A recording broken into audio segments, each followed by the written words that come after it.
Assalatu wassalamu alayka ya Rasulallah sallallahu alayhi wa sallam wa ala alika wa sahabika ya Noorullah sallallahu alayhi wa sallam. Descent of an amazing angel. The author of Tafsir Ruhul Bayan has written that there is an angel whose head is under the throne, that is Arsh, and his feet are deep in the core of earth. This angel has 1,000 heads, and each head is bigger than the world.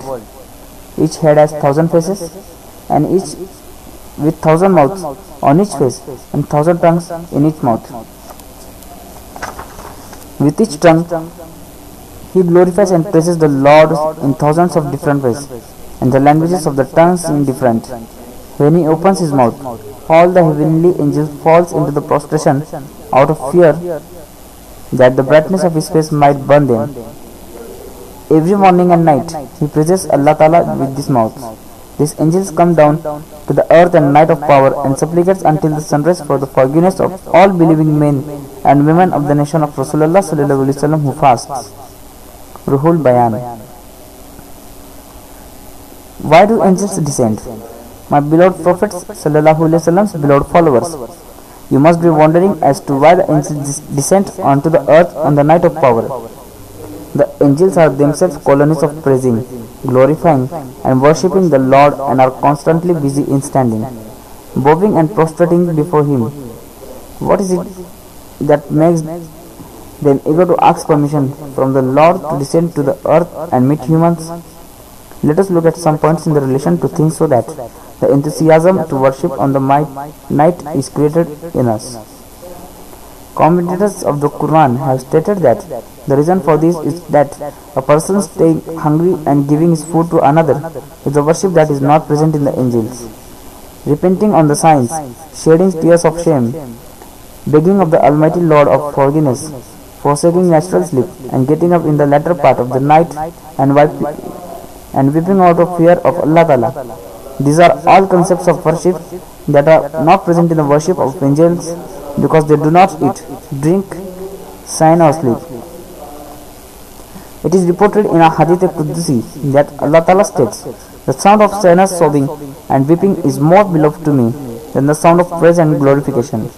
That is why the angels descend onto the earth to see the tears that are shed out of the love for Allah Ta'ala and the weeping that is done out of fear of Allah Ta'ala. Imam Razi Alayhi Rahman has stated that the reason for the angels descending onto the earth is that people tend to worship more sincerely in the presence of scholars and pious people. Therefore, on this night, Allah Ta'ala sends the angels and says, O people, you worship more in the presence of pious people. Now worship with the sincerity and presence of minds of the angels. Another of the reasons that the angels' descent could be that when humans were created, the angels objected and said, what is the wisdom behind creating them when they will cause strife and dissensions on the earth? Therefore, Allah Ta'ala promises more reward than His slaves except on this night. He gives His worshipping slaves the promises of freedom through the words of His beloved, gives the goodness of arrival and messages of peace from the angels so that they stay awake on this night. The slaves ignore their fatigue and sleep and stay away from these beds so that when the angels descend from the heavens, they can be told, are these the children of Adam whose bloodshed you were talking about? Are these earthly people whose dissension and strife you mentioned? We have placed the need for sleep and rest in the bodies, but they are forsaking their natural inclinations and spending the night standing and prostrating for my pleasure.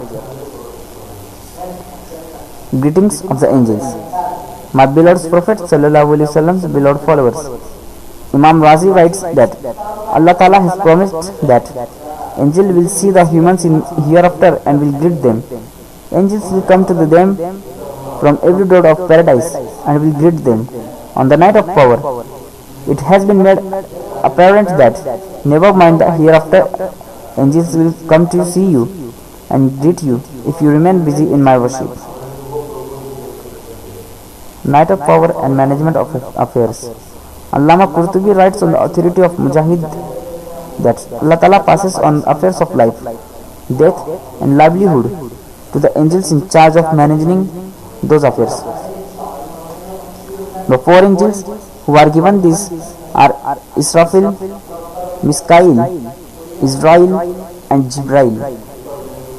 Hazrat Ibn Abbas RadhiyAllahu Anhuma narrates that the amount of rain that will fall, the livelihood that people will receive, who will live and die, is all copied down from the supreme tablet, that is Lawh Mahfuz, on this night.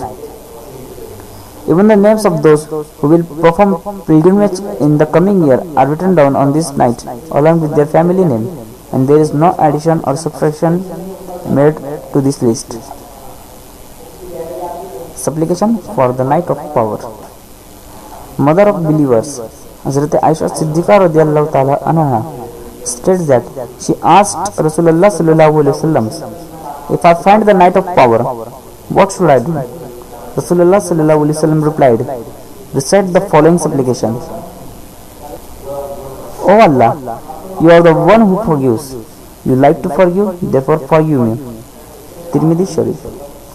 There is another hadith narrated by Hazrat Aisha Siddiqa RadhiyAllahu Ta'ala Anha, in which she states that I asked Rasulullah Sallallahu Alaihi Wasallam what I should ask for if I find the night of power. Rasulullah Sallallahu Alaihi Wasallam replied, do not ask him for anything other than the peace and safety. The point towards the following supplications of Rasulullah Sallallahu Alaihi Wasallam. O Allah, I seek safety from you and seek safety from religion, the world and the hereafter. My beloved Prophet Sallallahu Alaihi Wasallam's beloved followers, the supplications that were taught by Rasulullah Sallallahu Alaihi Wasallam to Hazrat Aisha Siddiqa Radhiyallahu Ta'ala Anha in the above hadith are very exalted and are very meaningful. In them, a slave makes the qualities of safety and grace as the intermediaries and says, O Lord, you are the one who forgives. You like to forgive, therefore forgive me. In the second supplication, he seeks safety and peace in religion, the world and the hereafter. The status of Allah Ta'ala's mercy and beneficence is heightened in the month of Ramadan, and that is why sinners like us should not let this glorious opportunity go to waste, and we should benefit from the supreme mercy of Allah Ta'ala and beg Him for peace and safety. This supplication should be specifically recited on the night of power, because the excellence of the night is proven from the Quran. In that it is better than 1,000 months. If we stay awake on this night and stand in prayer and recite the Quran, then it is expected that not only will Allah Ta'ala forgive our sins, but He will also look at us with grace and mercy. Prayers for the night of power.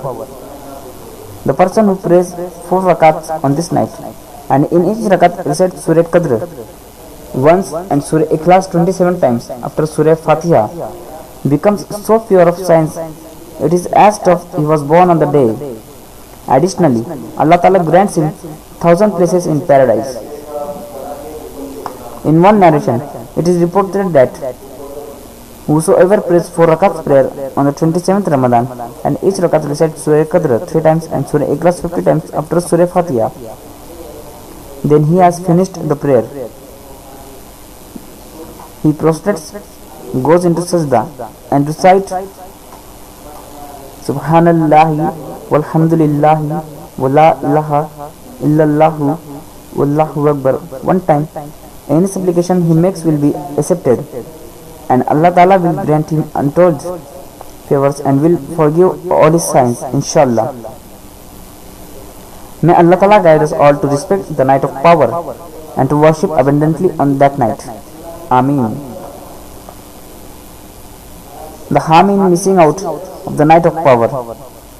My beloved Prophets Sallallahu Alaihi Wasallam's beloved followers, whilst there are great benefits in staying awake and worshipping in the night of power, there is also great loss and harm in being lazy and neglectful about this night. Look at the damage and loss that will be incurred if you do not arrange the worship in the on nights in the last third of Ramadan. It is stated in a hadith that the person who remains deprived of the blessings of the night will remain deprived of all goodness. No one is deprived of the blessings of this night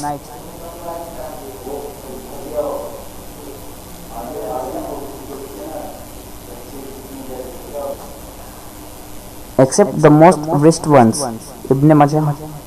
The above hadith makes clear that we should not be negligent about the night of power.